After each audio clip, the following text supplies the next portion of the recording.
Одновременно в разных странах период НТР очень мощного воздействия на мозги человека открытыми паровозами, радио, железными дорогами и всем прочим идет изменение сознания, и в это время в разных странах гуманитарии пытаются найти некие корни. Появляется Толкинен с «Властелинами колец», с Сильмариллионом, который до сих пор будоражит. Но в это же время создается Калеви Паек, эпос всех эстонцев. В это же время создается Калевала. Разница 10 лет – это не разница для истории. И в это же время создается биармия, которая занимает замечательное место в этом же объединении эпосов народов. Где ты? Где ты, пурпур песен, изумруд сказаний древних, где станов великой жизни, где челнок великой ткани, нитей жизни приумолкшей в временах давно минувших. Эпическая поэма «Биармия» была написана в 1916 году Калистратом Фалалеевичем Жаковым. Этнограф, философ, ученый. Его имя было широко известно в литературных и научных кругах дореволюционной России и напрочь вычеркнуто из истории и культуры советской страны вплоть до конца 80-х годов. Сегодня в честь Жакова названа одна из улиц микрорайона Давпан города Сыктывкара. Его имя носит и школа неподалеку от этой улицы. Так кто же такой Жаков и как связаны места Давпана с ним? Если задать такой вопрос вообще, кто он, этот Жаков, про него можно сказать по-разному.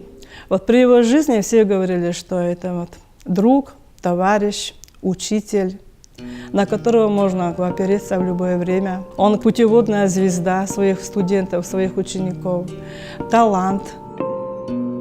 Человек, который очень хотел, чтобы имя Калистрата Жакова вернулось на родину, это была внучка Калистрата Фалалеевича Жакова, Любовь Вадимовна Жакова. В 1973 году она передала фотопортрет Калистрата Жакова в музей. Я очень хорошо помню, как, когда рассказывали о развитии литературы в начале 20 века, представили этот снимок Калистрата Жакова, один из партийных работников нам сказал с укором, как это мы посмели показать этого буржуазного националиста и белоэмигранта. В России есть интересный писатель, зырянин, любопытнейшая фигура. Так о Жакове написал Максим Горький в письме Леониду Андрееву после знакомства с творчеством зырянского писателя. Коми Ломоносов – зырянский Фауст. Так называли Жакова его современники. Калистрат Жаков прожил удивительную жизнь, яркую и трудную. О ней он написал в автобиографическом романе «Сквозь строй жизни».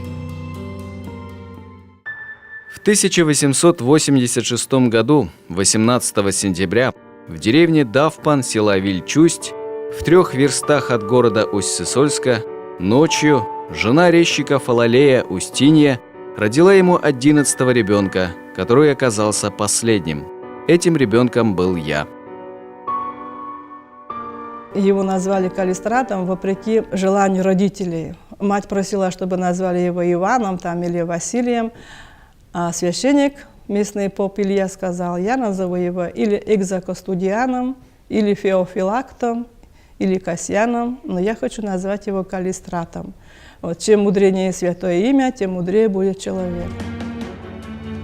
Калистрат Жаков оправдал свое мудрое имя. Уже в 4 года он умел считать. Отец и старший брат учили его азбуке и чтению. Отец Калистрата, Фалалей, был грамотным крестьянином и славился как художник, резчик по дереву. Много ездил по селам, где расписывал церкви. Брал с собой и младшего сына. Однако Калистрата не интересовали ремесла. Он тянулся к знаниям. Двуклассную школу Вульгарта Калистрат Жаков закончил за 1 зиму, а затем поступил учиться в Усть-Сысольское уездное училище. Здание бывшего училища сохранилось до наших дней. Сейчас здесь находится литературный музей Куратова. Мы имеем прижизненную книгу Калистрата Фалалеевича Жакова «Сквозь строй жизни». В этой книге он с большим восхищением говорит о том, что именно в этом здании он учился после окончания начальной школы в Вильгарте. Они пешком с деревни Давпан добирались до города и пришли в уездное училище. И попали как в рай. Окна большие-большие, в классах светлым-светло. Он был восхищен этим зданием и тем, что он попал на учебу именно в это училище. 13 годам это училище закончил, и именно там у него появились способности к наукам. Его интересовали такие вопросы, которые даже другой ребенок бы наверняка и даже не додумался. Случай был такой, что когда он с отцом был на заработках в селе, на чердаке одного дома он нашел русскую азбуку, где написано, что расстояние от Земли до Солнца 100 миллионов верст. Вот этот факт очень сильно мальчика удивил. Он говорит, как это так? Вроде бы так близко кажется, вот на дерево залезет, тронь рукой. Кто это вычислил? Каким-то образом вычислил? И я, пока сам это не вычислил, я не верю этому факту. В 1881 году, в 15 лет, Калистрат вместе с другом отправляется в Тотьму, в учительскую семинарию, и через 3 года заканчивает ее блестяще. Из воспоминаний его товарища по семинарии Шошина. Жаков был среднего роста, сложен хорошо. Выразительные карие глаза придавали живость и привлекательность этому некрасивому и угрюмому на первый взгляд лицу. Вообще Жаков был довольно общителен и подчас очень остроумен. Из преподаваемых предметов любил больше всех математику. Отличался в кулачных боях с мещанинами, занимался гимнастикой, тяжелой атлетикой, был искусный пловец. Какое редкое и счастливое сочетание физической силы и гениального духа. В Тотьме у него мировоззрение очень сильно изменились. Если Фалалей Иванович воспитывал своих детей глубокой религиозности, в православии, а там он познакомился с учением Дарвина, что человек произошел от обезьяны. И когда он уже окончил, успешно окончил с похвальными листами, был назначен учителем в Уснеме. Однако учителем ему стать было не суждено. Жакова признали неблагонадежным, как атеиста, и он поехал в Вятскую губернию чернорабочим на заводы. Но и там он долго не задержался. Поработав год, понял, что его тянет к наукам. Жаков возвращается на родину и устраивается волосным писарем в Карткерос. Затем поступает в реальное училище в Вологду, а позже в лесной институт Петербурга с мыслями вернуться на родину полезным для общества лесничим. Однако городская жизнь и знакомство с учением Канта вызывают в нем отчуждение к естественным наукам. Он подает прошение в Синод и отправляется в Заозерскую пустынь, где его назначают учителем при монастыре. После 5 месяцев пребывания там Жакова попросили покинуть монастырь за антирелигиозные беседы среди монахов. Он возвращается в Вологду, где попадает под надзор полиции, как свидетель по одному политическому делу.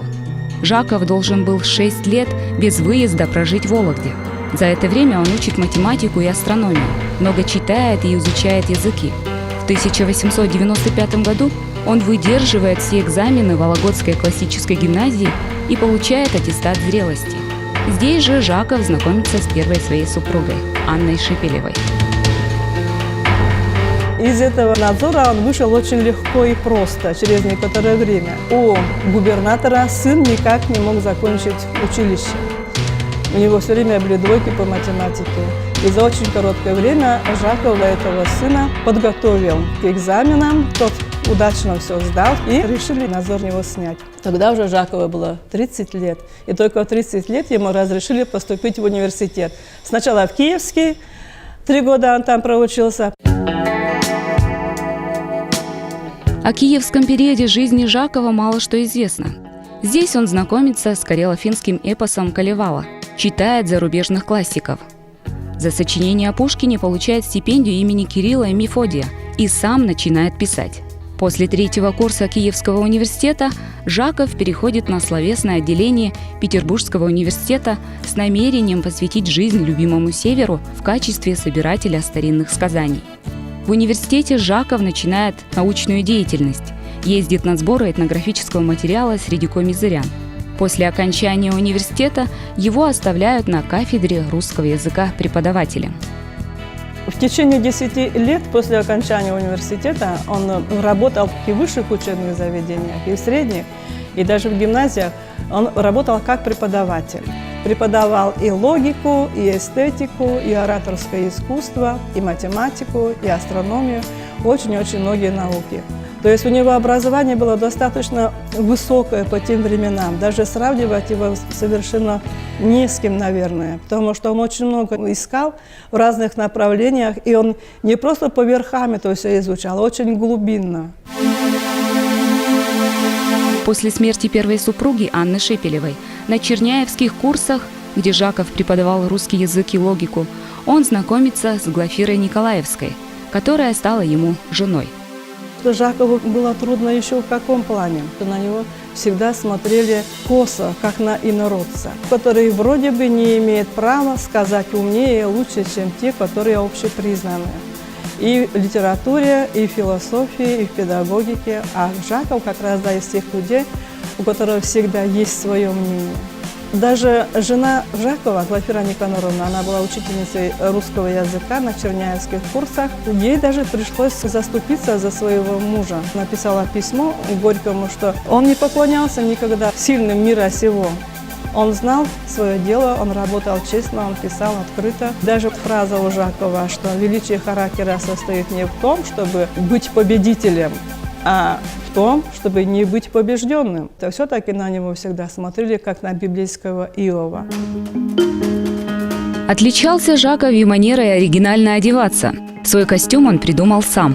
Длинный сюртук с накидкой, белая рубашка, брюки, шляпа и обязательно галстук-бабочка. Но он всегда ходил в сапогах. Он рассказывал, что я сын лесов, и для меня удобнее всяких башмаков и штиблетов именно сапоги. Был он невысок ростом, нетороплив в движениях, всегда преисполнен доброжелательности к аудитории.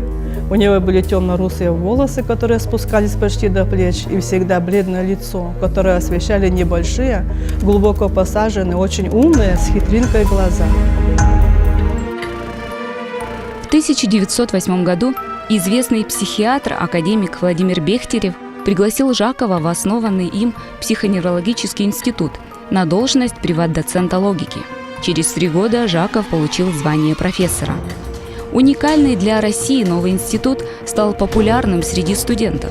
Сюда принимали слушателей обоего пола, несмотря на национальную принадлежность, вероисповедание и политические взгляды. С первых дней работы в институте Жаков пользовался уважением и любовью студентов. Организовал историко-философские кружки, где знакомил слушателей со своими взглядами. Кстати, Александр Грин, всем известный писатель, входил в этот кружок тоже. Кстати, Жаков ему, по-моему, выправлял паспорт даже и спасал его от голодной смерти. Мало кто об этом знает. И в творчестве Александра Грина вот идеи лимитизма, они тоже воплотились. Идея неведомого у него всегда есть. Вот жаковская идея познания, она всегда вот у него там на первом месте. Особенно трепетно Жаков относился к выходцам из северной глубинки. Среди его студентов был и будущий основоположник теории социальной стратификации, социолог и культуролог Петерим Сорокин. Жаков сыграл немаловажную роль в жизни будущего ученого. Именно он помог устроиться Сорокину на черняевские курсы, а впоследствии поступить в психоневрологический институт. Судьба зырянского народа волновала Жакова на протяжении всей жизни. Он ходатайствовал об издании газеты на коми языке, добивался открытия в Усть-Сысольске технического училища. Зыряне – способный народ, живущий в стране, где одного земледелия недостаточно. Зырянский край нуждается в науке и технике. Лесная промышленность – главная в нашем крае. Необходимо зырянам техническое образование. Богатство почв, обработка их требует людей, знающих технику и науку о природе. Он хотел, чтобы народ был образованным. Он хотел, чтобы были открыты тут школы, технические учебные заведения. Калистрат Жаков постоянно волновался, беспокоился о студентах-земляках. Они постоянно собирались у него на квартире. Ему было интересно, как живут люди с севера, поэтому он ездил по Архангельской губернии, выезжал в разные уезды и не только собирал материалы о фольклоре. Он очень часто выступал со своими просветительскими лекциями в народе. Начиная со студенческих лет Жаков много путешествовал. Каждое лето он ездил в научные экспедиции на север. Собирал фольклорный материал у коми-пермяков, удмуртов, мордвы. Жаков не просто собирал старинные предания и занимался бытописанием. Он постоянно искал ответы на философские вопросы о смысле жизни. На основе собранного материала он писал свои произведения. В совершенстве, владея родным коми-языком, писал он только на русском. В 1905 году вышел сборник его рассказов «На север в поисках Пама Бурморта». Для того, чтобы читали его, для того, чтобы узнали, конечно, он вынужден был писать по-русски. Это во-первых. Во-вторых, смог ли он тогда издать на каком языке в те годы? Он даже просто не смог бы издать. И в-третьих, конечно, я думаю, что цель была в том, чтобы рассказать миру о своем немногочисленном народе. «На север за Памом Бурмортом» – это первое произведение, которое было на расхват у его студентов и у его почитателей. Но как писатель, чтобы вот сказать о нем, надо просто прочитать каждому человеку. Это не очерки, это единая книга. Сюжет: приезжает фольклорист и ездит из деревни в деревню. Он называл себя этнологом, кстати. Один из первых в России, между прочим. Одновременно он повторяет путь, который проходил когда-то в детстве с отцом, летчиком иконостасом. И он как бы собирает, с одной стороны, сказки, но есть еще и другая какая-то мысль. То, что он ищет знания о прошлом, знания о Паме Бурморте, который был сыном Пама Сотника, легендарного противника Степана Первского. На реке Щугар он встречает некоего старца, который оказывается последним из учеников Пама Бурморта. И он рассказывает ему историю этого Пама Бурморта. Пам Бурморт искал Бога, а нашел его в себе. И нашел себя таким образом. И вот он принес это знание об абсолютном Боге на языческую свою землю. И вот эти язычники, ученики Пама Бурморта, это и есть прообраз Бога человечества. Он в своих воззрениях о всеединстве предвосхотил и Соловьева Владимира, и отца Павла Флоренского, и отца Сергия Булгакова. Немного раньше их писал о том, о чем они будут писать немного позднее. В своей автобиографии Калистрат Жаков говорит, что писал всю жизнь сказки. У него вышла не одна книга с рассказами и сказками многотысячными тиражами. Также он руководил кружком всемирной сказки в Петербурге и Пскове. Изучение народного эпоса, по мнению писателя, имеет огромное культурное значение, развивает эстетический вкус у молодежи и любовь к быту народа. В его малой прозе нашли отражение фольклорные образы и характеры.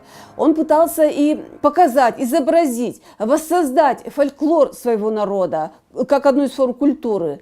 И в фольклоре, на его взгляд, тоже воплотились именно мудрость народа, его культура. И все это воссоздано в его малой прозе. И поэтому его фольклорист тоже очень своеобычный. Профессор Микушев, известный наш фольклорист, пишет, что с одной стороны это и фольклор родного народа, а с другой стороны фольклор совершенно какой-то имеющий мировые корни. Он каким-то образом совмещал в своем творчестве и национальное, родное, то, что он впитал с детства, с традициями мировой культуры. Знание о древнем постоянно репрезентируется во всем творчестве Жакова. Он позиционирует себя как знатока язычества, поэтому он пишет разные мифы. Это вот царь Корт, этногенетический такой миф, откуда произошли коми на коми-земле. Появляются такие герои с языческими именами, там Зар-Нин-Нил, Майбур. А потом завершается творение языческой мифологии уже поэмой «Биармия», литературным эпосом, где вот мифологические герои и мифологическая вера вот это вот, и поиски древнего знания были бы объединены в одну книгу, так, в один эпос, и это был бы эпос о древнем знании именно. Мать моя дорогая, расскажи мне все, откуда столь чудесно зародилось. Месяц ясный в дальнем небе, солнце красное на своде, мать, земля и все деревья. Знать хотел бы я сначала всех вещей происхождения.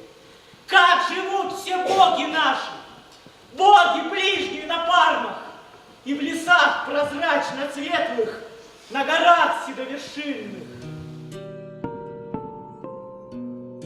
Жаков не только занимался изучением этнографического материала и писал сказки. Он был одним из первых популяризаторов комикультуры. Исследователь творчества Ивана Куратова, финский ученый Юрий Вихман, побывавший с экспедицией в Коми-крае в 1901 году, перед поездкой искал встречи именно с Жаковым, как со знатоком культуры коми-народа и творчества основоположника коми-литературы. Калистрат Жаков в 1909-1911 году приезжал в экспедиции, научные экспедиции. И тогда же, в 1911 году, он встречался с хранителем рукописного наследия Ивана Алексеевича Куратова, это первого коми-поэта, Степаном Афанасьевичем Куратовым. И Калистрат Жаков, конечно же, познакомился с тетрадями Ивана Куратова. Получается так, что еще до революции, благодаря Жакову и Петериму Сорокину, в печати было сказано о Куратове. Внес свой вклад Жаков и в литературоведение, анализировал творчество русских и зарубежных писателей, написал рецензии к произведениям Чехова, философское толкование романа Достоевского «Братья Карамазовы» и предисловие книги Леонида Андреева «Рассказы о семи повешенных». В 1907 году в издательстве Жакова вышла книга Кнута Гамсуна «Врат царства» с большим предисловием, кстати, Жакова. Это была первая книга Кнута Гамсуна, которая вышла в России. То есть Жаков познакомил русского читателя с Кнутом Гамсуном. Жаков писал литературоведческие статьи, мало кто знает об этом. Жизнь Жакова бьет ключом. Преподавательская работа, кружки, бесконечные поездки по стране с лекциями по философии, литературе, эстетике и религии. В 1912 году он совершил многомесячную поездку по городам Урала, Сибири и Дальнего Востока. Побывал в Китае и Японии. О своих путешествиях он написал в автобиографическом романе «Сквозь строй жизни».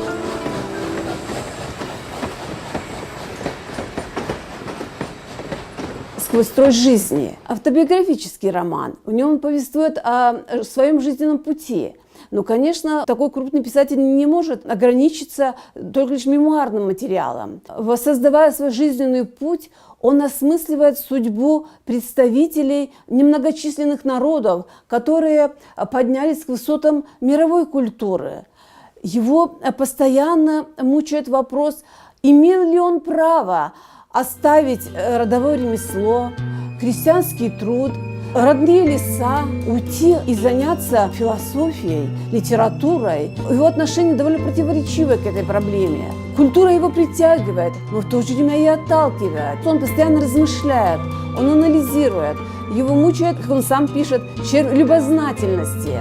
Он вечно находится в поисках истины. В романе воссоздан такой автобиографический образ странника, который путешествует в поисках истины. Человек одаренный, он постоянно в размышлениях.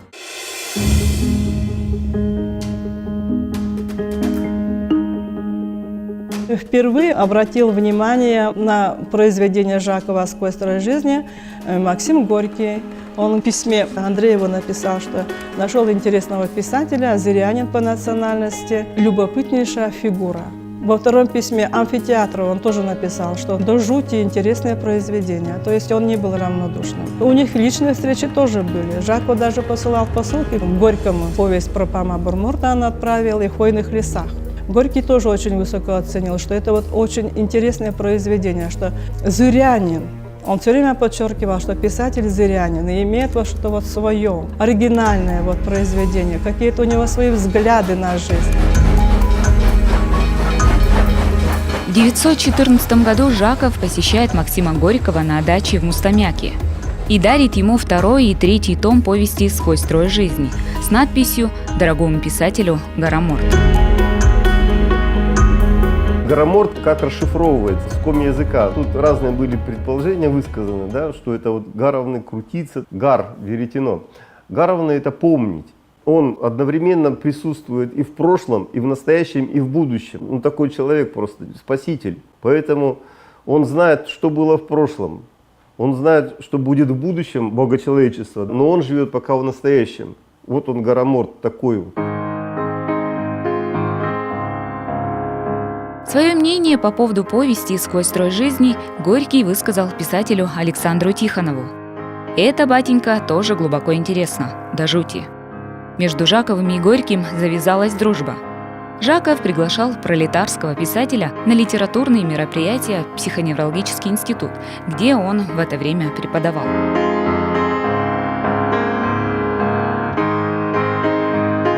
Когда издали произведение Жакова «Сквозь строй жизни», девушка Алида Приеда, латышка, прочитала эту книгу и прямо загорелась желанием познакомиться с автором. Но отец не разрешил, конечно же, девушке поехать одной в Санкт-Петербург, а она одолжила у служанки денег на дорогу и тайком от своего отца, от брата, приехала в далекий Санкт-Петербург, устроилась на учебу на эти общеобразовательные курсы Черняева. Там работал и Жаков в свое время, и там работала жена Глафира Никаноровна, преподавателем русского языка. И Алида Каролина Приеда тоже поступила. Но деньги кончились, жить как-то надо, и Глафира Никаноровна просто ее пожалела и пригласила к себе домой домашней учительницей сыну Вадиму. За угол и за стол. После поражения революции 1905 года среди буржуазной интеллигенции какое-то время наблюдалось упадническое настроение.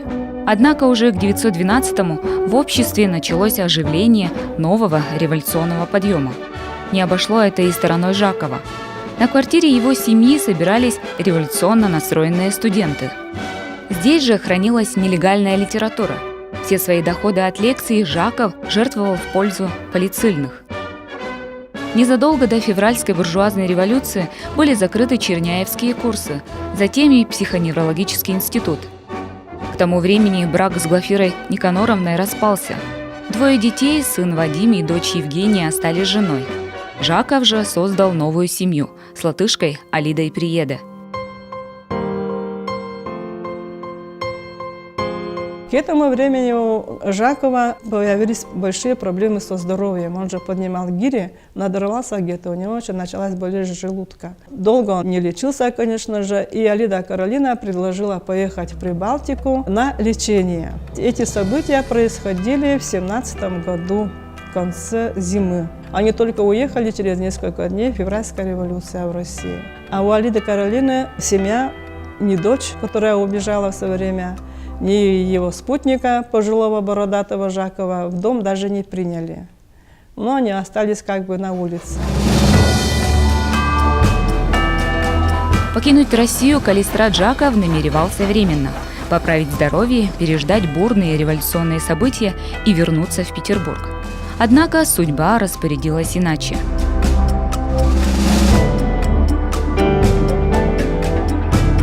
Лето Жаков провел близ города Валк, на границе Эстонии и Латвии, на хуторе родителей новой жены Алиды Приеда. Читал лекции в воинских частях.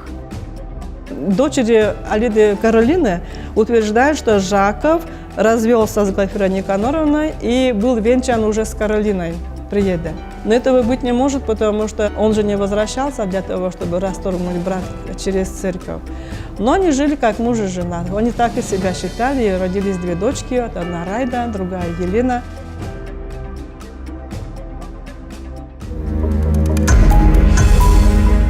В конце 1917 года Жаков переезжает в Псков и устраивается преподавателем математики в женскую гимназию, а затем в учительский институт. Политическая обстановка в городе все время менялась. Псков находился то под властью Красной Армии, то под немецкой оккупацией, то под белогвардейцами. Люди бедствовали и голодали. Тут уже гражданская война, и Жаков переходил из стана в стан. Он в Псков попадал, в Таллине работал, в Тартусском университете работал. У одного очевидца есть очень хорошее воспоминание, что Жаков переходил без всяких препятствий и к белогвардейцам, и беспрепятственно проходил к красногвардейцам. И там он читал свои лекции, свои проповеди, и там он читал. Его очень внимательно все слушали, никто ему не причинил никакого зла. Полагаю, что мои братья-северяне все-таки вспомнят добрым словом и мою бесплодную жизнь. Ведь я пионер, первый лесной человек, поднявшийся до высот европейской культуры, профессуры и писательства, притом сохранивший облик своего племени. Идущие за мной другие лесные люди будут учиться на моих ошибках. Дай Бог, чтобы хоть часть их после этой победы могла бы еще вернуться обратно в родные леса. То, чего я не мог и от чего так страдаю. И он революцию очень принял неприязненно. Он сразу понял, что ему назад дороги нет, очевидно. Он не воспринимал пролетариат, то, что Горький стал писателем пролетарием, не принимал он его, в общем, в этой ипостаси. Вы, молодая гвардия рабочих и крестьян, вы не только рабочие, вы их хозяева, и нет и не может быть ни одного вопроса нашей действительности, который стоял бы вне вашего внимания.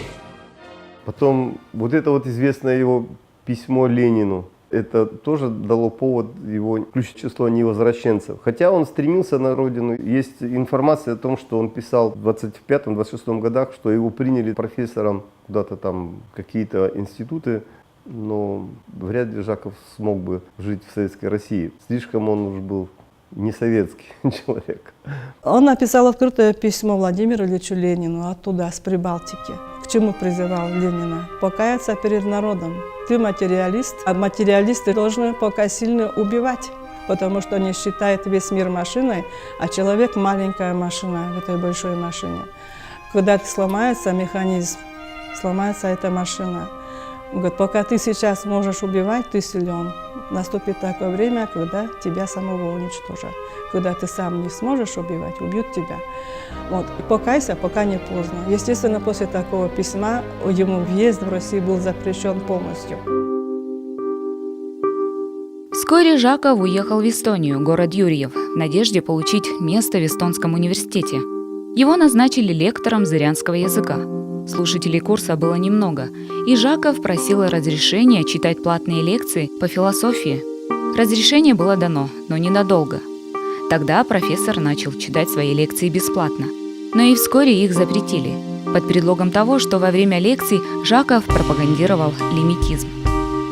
Нервозная обстановка в университете, постоянные материальные лишения подорвали и без того слабое здоровье Жакова. Денег на получение квалифицированной медицинской помощи не было. Он переехал в Алку. Семья жила на иждивении родителей жены. Из-за болезни Жаков не мог посещать курсы по эстонскому языку. По правилам университета все преподаватели обязательно должны были владеть эстонским языком. А занятия по коми-языку с единственным своим студентом он вел письменно. В университете же не было предусмотрено заочное обучение. Это послужило поводом уволить Жакова с должности лектора коми-языка. 1 октября 1921 года Калистрату Жакову исполнилось 55 лет. В честь юбилея философское общество города Валк устроило чествование юбиляру, а в местной газете вышла статья со словами Жакова. Я считаю жизнь свою уже ликвидированную. Мне 55 лет. Я стар и болен. Неизъяснимая тоска сжимает мою душу, ибо погибло все вместе с Родиной. Вся моя жизнь — скорбь, но ничего не сравнится с печалью последних лет. Еще работая в Юрьевском университете, Жаков пытался читать лекции по лимитизму, однако не был понят. Тогда ему пришла мысль создать общество для распространения идей лимитизма, философского учения, придуманного им. Лимитизм – это не просто философская система, это учение. По мысли Жакова объединяет три глобальные вещи, как все науки, все философии и все религии. И не случайно у него выходили предисловия не только литературоведческие статьи, но и книгам по биологии с точки зрения лимитизма. Не случайно же его Бехтерев взял к себе в психоневрологический институт. В принципе этого учения шло математическое исчисление. Он все-таки был математиком по первому образованию. Наука – это возможное. Философия, наоборот, потенциально. То, что человек может, если захочет, достичь. А третье – это уже религия, поиск своего Творца, путь к Богу. И если человек эту дорогу пройдет, то есть он придет к началу, и круг какой-то замкнется. Это вот точка, где замыкается этот круг, он называл первопотенциал. Кто-то называет его Бог, он называл еще и истина. К этой истине стремился Жаков всю жизнь и призывал, конечно же, всех к этому. Лимитизму Жаков посвятил большое количество трудов. Некоторые из них были изданы, некоторые остались в рукописных вариантах. Еще в 1912 году в Петербурге вышла книга «Лимитизм». Слово «лимитизм» происходит от латинского слова «лимис» – «предел». Согласно этой теории, человеческие ощущения, представления и понятия совпадают с самими вещами, то есть с материальным миром, как переменная величина и предел. Познание – переменная величина, идущая к своему пределу, к бытию. В основе всего – первопотенциал или Бог, который беспределен во всех направлениях и во всех смыслах, и познать его нельзя.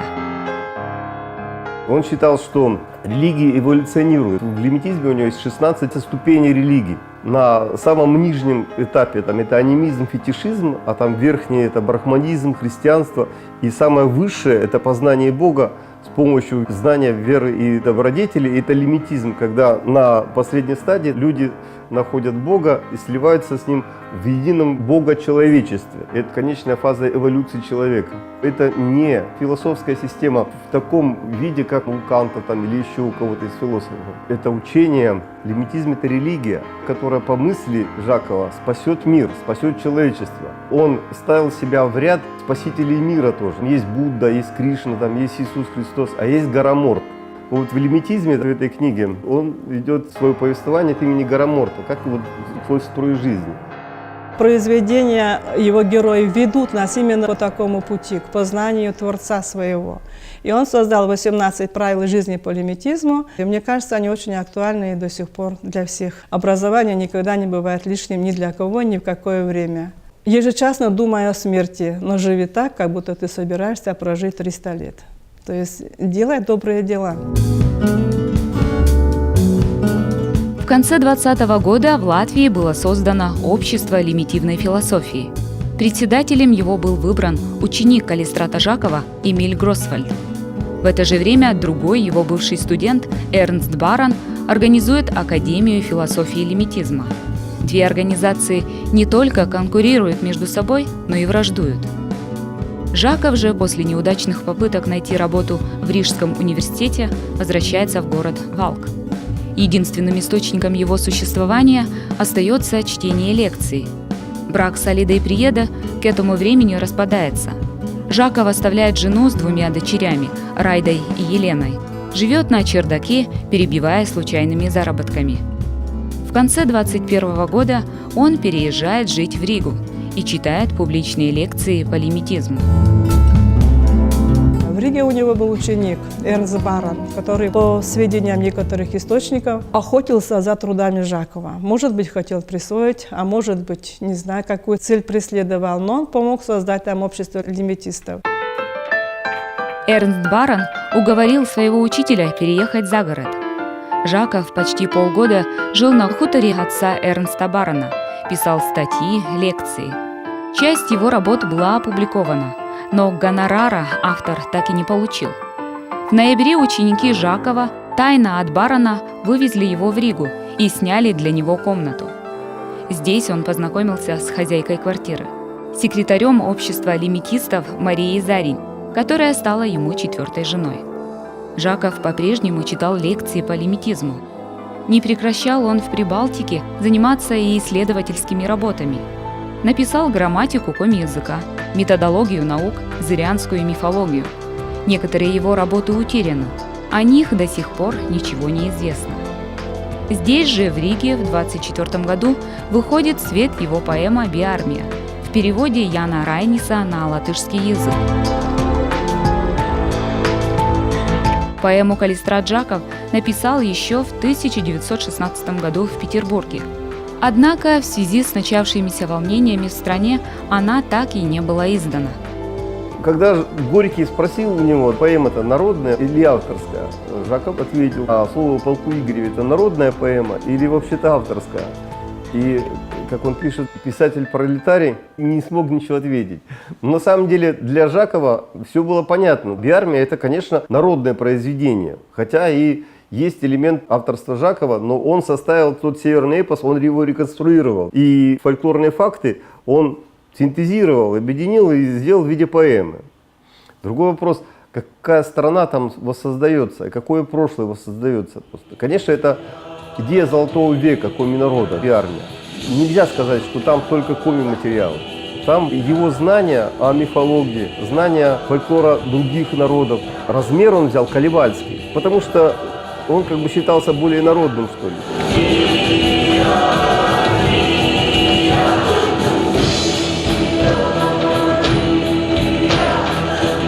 Яу, князь рыжебородый, Джеджин парным он владетель, синих гор вдали лежащих, покровенных синью сосен, сетью игл земных тех елей, у верховьев быстрой эжвы, вычек ты широкоструйный, с ним, товарищ, в утлой лодке, в челноке с блестящим боком.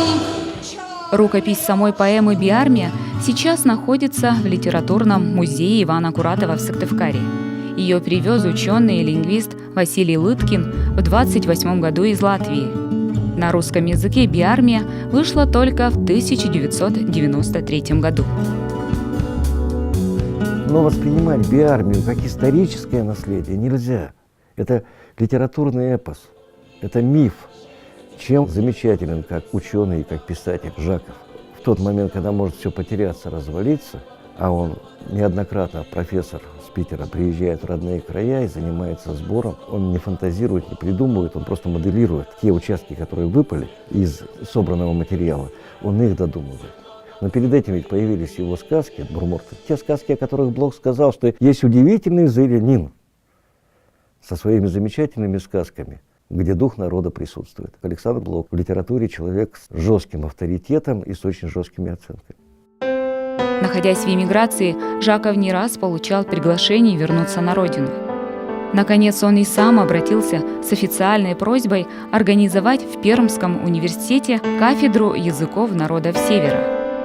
Он получил в декабре 1925 года приглашение даже от наркома, чтобы Калистрат Жаков приехал в Пермский университет и открыл бы кафедру финно-угорских языков. Но он не успел приехать, потому что в это время он был очень сильно уже болен. 20 января 1926 года Калистрат Жаков умер. Ему было 59 лет. Похоронили Жакова на Покровском кладбище Риги. Однако его скитания не закончились даже после смерти. Вскоре после похорон появился Эрнст Барон с разрешением на изъятие тела Жакова из могилы для бальзамирования. По задумке Академии лимитизма, тело Жакова должно было лежать в мавзолее, храме лимитизма, откуда идеи лимитизма будут распространяться по всей земле. Его студенты, ученики взяли его на бальзамирование, как они и хотели. Мозг до сих пор там, потому что мозга не успели забальзамировать в стеклянной витрине где-то под колпаком. Только после вмешательства родственников решение о бальзамировании было отменено. Тело Жакова было предано вторичному погребению. У нас представлены некрологи, ведь в 1926 году, когда Калистрата Жакова в Риге не стало, откликнулись и у нас здесь журнал «Комиму». Замечательная статья, некролог Даниил Янович, который работал при ЦИКе, Центральный исполнительный комитет, а потом был направлен сюда, в наш Коми-край. Он, конечно же, знал и Калистрата Жакова, и Петерима Сорокина. И вот он сказал в некрологе о том, что Калистрат Жаков после Георгия Степановича Лыткина – это целая эпоха.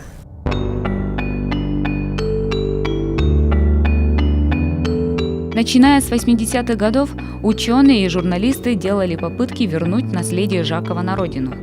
Литературовед Владимир Демин и журналист Леонид Лыткин побывали в Латвии в конце 80-х годов. Там им удалось познакомиться с дочерью Калистрата Жакова Райдой. Она говорит, что я тронута вашим вниманием, что интересуетесь вы личностью моего отца, которая, в общем-то, здесь никто не признавал. О Жакове в Риге мы узнали очень многое. Люди расслышали о том, что мы интересуемся его личностью, И к нам стали приходить, рассказывать о нем. Был он очень доброжелательным человеком, но немного строгим. Нам рассказывали, когда-то даже на него набросили, когда он возвращался поздно вечером домой. У него была в руках трость. Он поднялся на какое-то крыльцо. И говорит, это трость волшебная, сейчас пойдет гром. И действительно пошел, был гром. И от него отступили. На родину Калистрат Жаков вернулся в начале 90-х годов. С разрешения дочери Райды Жакова опять извлекли из могилы, чтобы перезахоронить уже на родине. После кремирования в Латвии прах Жакова был доставлен в Сыктывкар поэтом Альбертом Вайниевым и сотрудником Министерства культуры Коми АСР Алексеем Ануфриевым. Ануфриев в свое время очень интересно рассказывал, как было вскрытие этой могилы. Открыли этот гроб, я говорю, там посмотрел, и говорит, лежит живой Жаков. Говорит, волосы, усы, там одежда, пуговицы. Я, говорит, только спустился, и ветер какой-то, и все это превратилось в пыль, в пепел. И, говорит, кроме некоторых костей и его башмака, вместо каблука деревяшка какая-то была, говорит, ничего не осталось. Вот в одну секунду. Урна с прахом Жакова была захоронена в 1993 году на городском кладбище Сыктывкара. Позже там был поставлен памятник. В 2005 году вслед за философом приехала и часть его научных работ. 16 рукописных и 16 машинописных текстов сейчас находятся в фондах Национальной библиотеки. Темы, которые затрагиваются в этих работах, они самые разные. Те, которые на протяжении всей жизни волновали Жакова, философские вопросы, смерть, бессмертие, существование Бога, разные женские типы, судьба, то есть самый разный круг вопросов. Кроме того, мы собираем коллекцию изданий, произведения Калистрата Жакова. В нашей коллекции есть и прижизненные издания, преимущественно выпущенные в Санкт-Петербурге, и копии тех произведений, тех изданий, которых в нашем фонде нет. Эти рукописи принадлежали неизвестно кому, но их по какому-то наследству, возможно, купила квартиру, возможно, как-то получила наследство одна жительница Риги. Но она поняла, что эти рукописи что-то стоят, и она пыталась их продать. Сначала в Риге, потом в Финляндии, но нигде желающих купить не нашлось, и потом она вышла на моего знакомого в Сыктывкаре. Он понял, что это сложный процесс, и скинул эту тему мне. И тут я эту тему стал разрабатывать. Где-то около года у нас продолжалась переписка с рижанкой, потому что она хотела большую довольно-таки сумму. Этой суммы у меня лично не было. Публикация в газете не помогла, и я выступил на республиканском съезде писателей. Тогда уже как-то обратили внимание.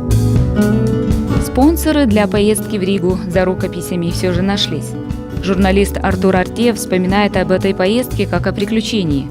Продавец на сделку не явился, прислав представителя.